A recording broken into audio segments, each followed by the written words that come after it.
Hi, I'm Suzanne Castle, and this is the Thought Leader Thursday. I'm here today introducing you to another incredible leader, thinker, doer, and all-around amazing human who's going to help each of us think about our world a little bit differently than anyone else.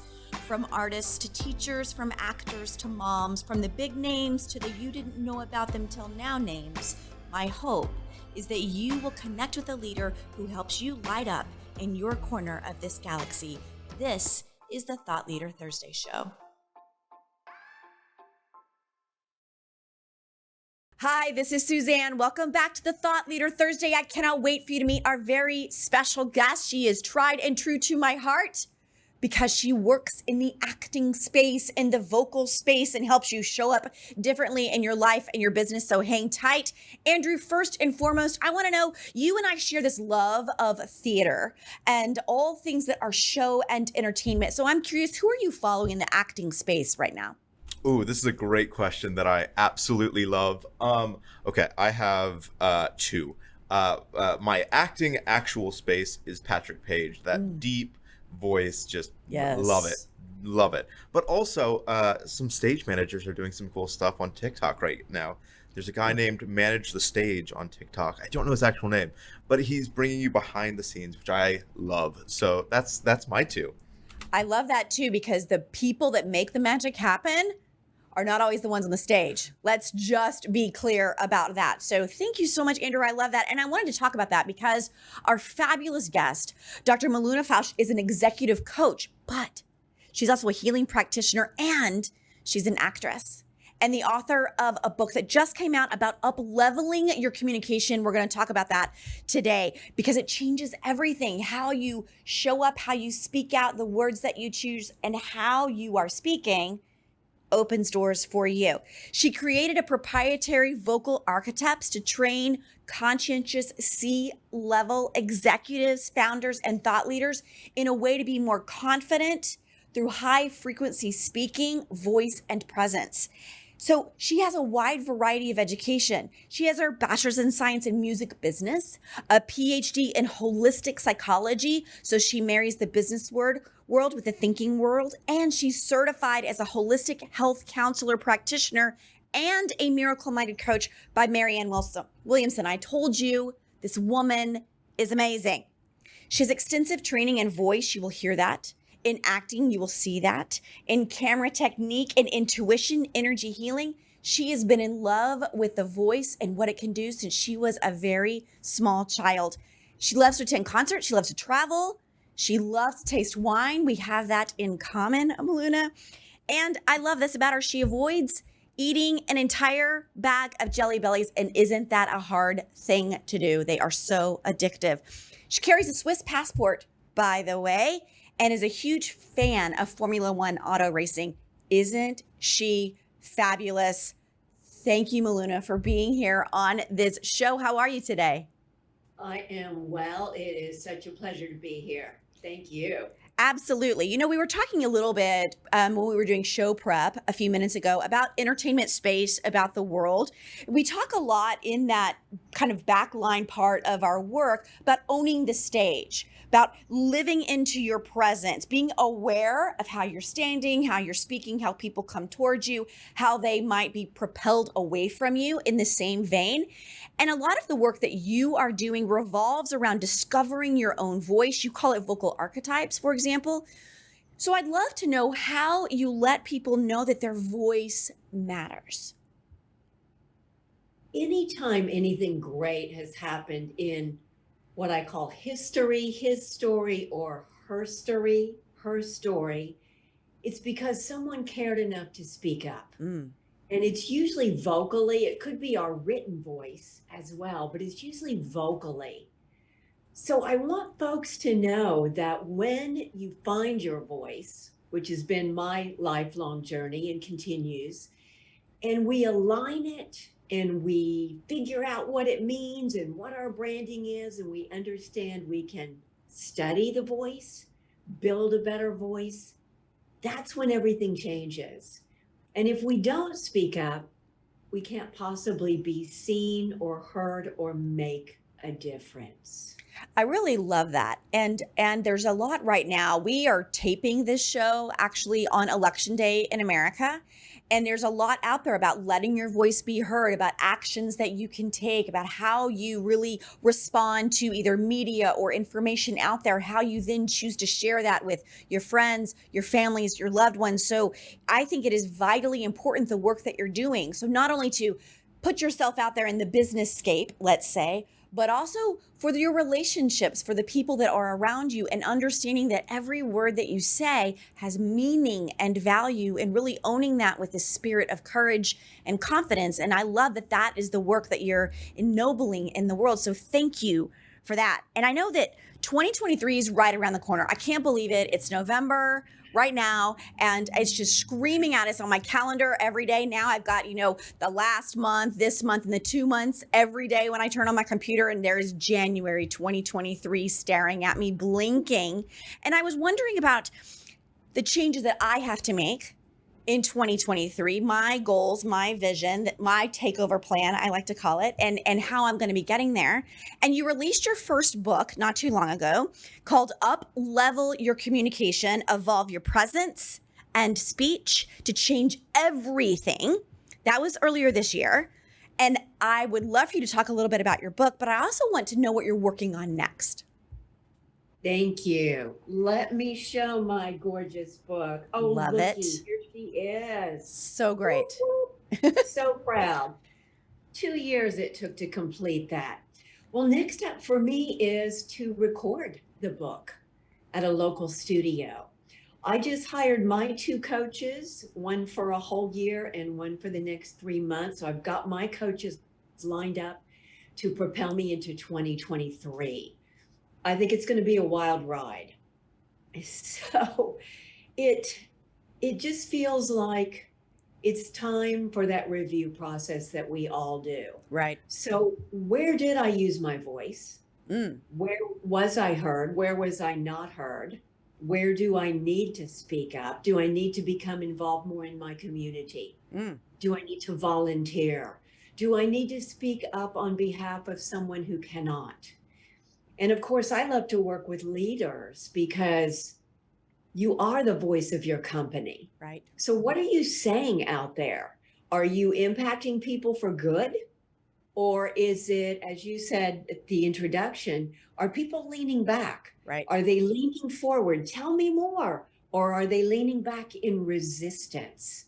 Now, we can't control what the other person thinks or how they respond, but it is what I say, both our responsibility and our joy to communicate in the best, most clear, with no interference way possible, so that our chances of being impact making, high performance, changing everything, lifting up the frequency on the planet, that's happening because we've taken the time.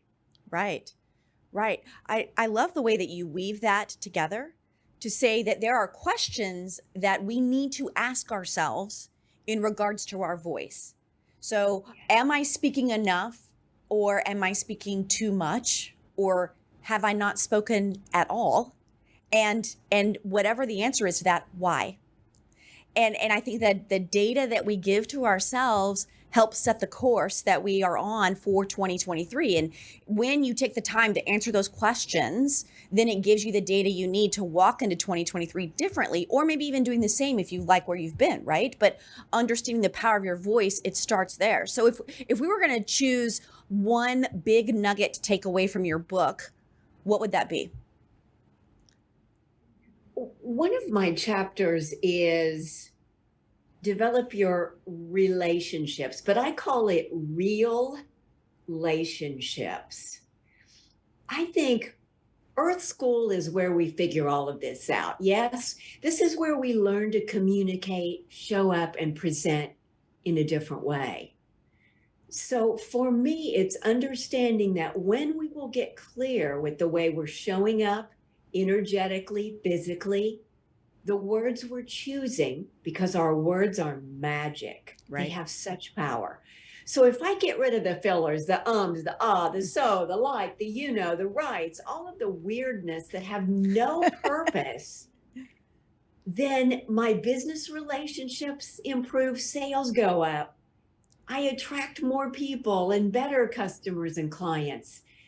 Our personal relationships also change. So I would ask us to take a look at that. Are we building real relationships that matter for the long term, both professionally and personally? I think that's wonderful. And I know that me and my friends, so I'll tell on myself a little bit right now. Good. We like to play a drinking game when people are speaking and the word like comes up. Because what I have found in my own space is when someone is, and like, well, you know, like, and like, because they don't know how to fill the space. So they fill it rather than just stopping and thinking, right? And Yes. so what we've done is we count. And as soon as you start counting, you've lost someone because now they're only focused on that and not the message that you were trying to convey. And I know that's part of your mission is to really help people internalize the message and then externalize it with words so that they can communicate at a higher, deeper, and more magical level. It's extraordinary. We talk a lot about alignment. I know when you and I have talked before, the understanding your soul here and what it means all the way up and then all the way out in the world. It's a super hot topic right now. There's not a whole lot of people I follow that in the last 30 days haven't been talking in some way, shape, or form about alignment. I think I'm attuned to it maybe more than others because I'm trying to be anti-hustle culture and more an alignment culture. Earlier today, I did a training series on alignment as well, so it's at the top of my mind. And I'm wondering, from your perspective, what does it mean to align your voice with your purpose, your mattering? Oh, Suzanne, thank you. It's aligning in every level or on every level. It's head to toe, toe to head. It's heart for show up looking a certain way. So of course I do, as you do. I consider it a joy to show up in a certain way. As an artist, it's very specific. The jewelry, the makeup, all of that. But what if I showed up and I said, "Hi, I'm Dr. Miluna?" You would be probably in physical pain if you're like me. What is that voice coming out of her? There would be no alignment and I would already lose my audience because I looked a certain way, but I did not sound a certain way. It did not match. And so when we work with actors and singers, and I is one, we talk about that all the time. What's the repertoire? Right. And it's no different in the business world. What is your repertoire?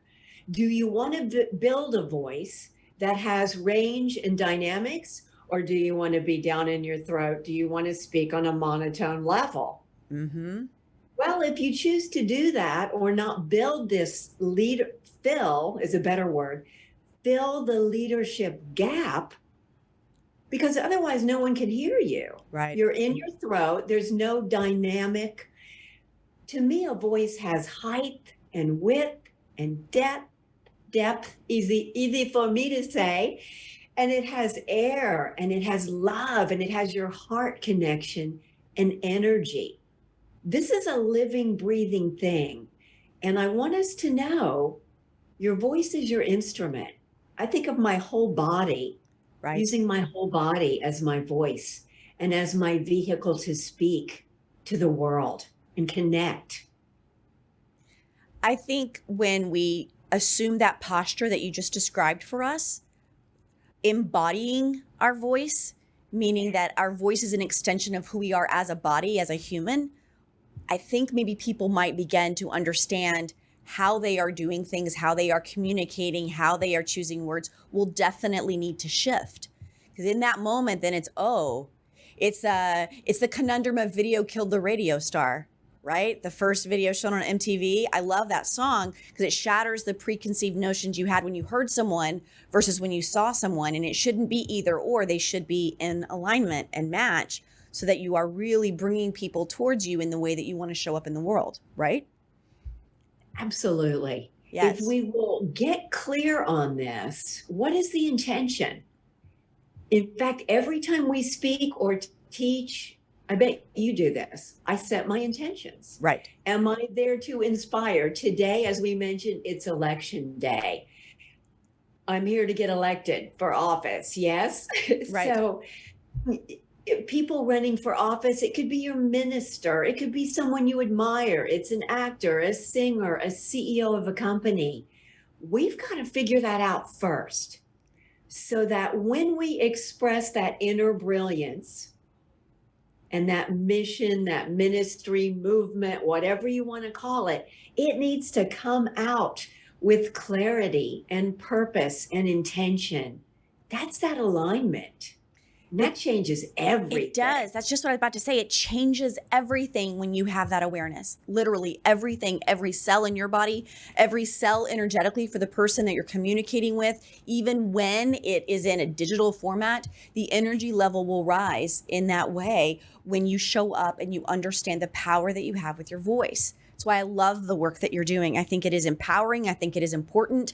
I think it is very urgent in today's society, and the way that we are really repelling people because we don't understand what we're saying. And we're not inviting conversation simply because we might use one word that sends somebody into orbit, right? Instead of really taking the time to consider, in what way do I need to say a certain word so that they will come towards me and we can have more meaningful discussion about this or that, whatever that might be.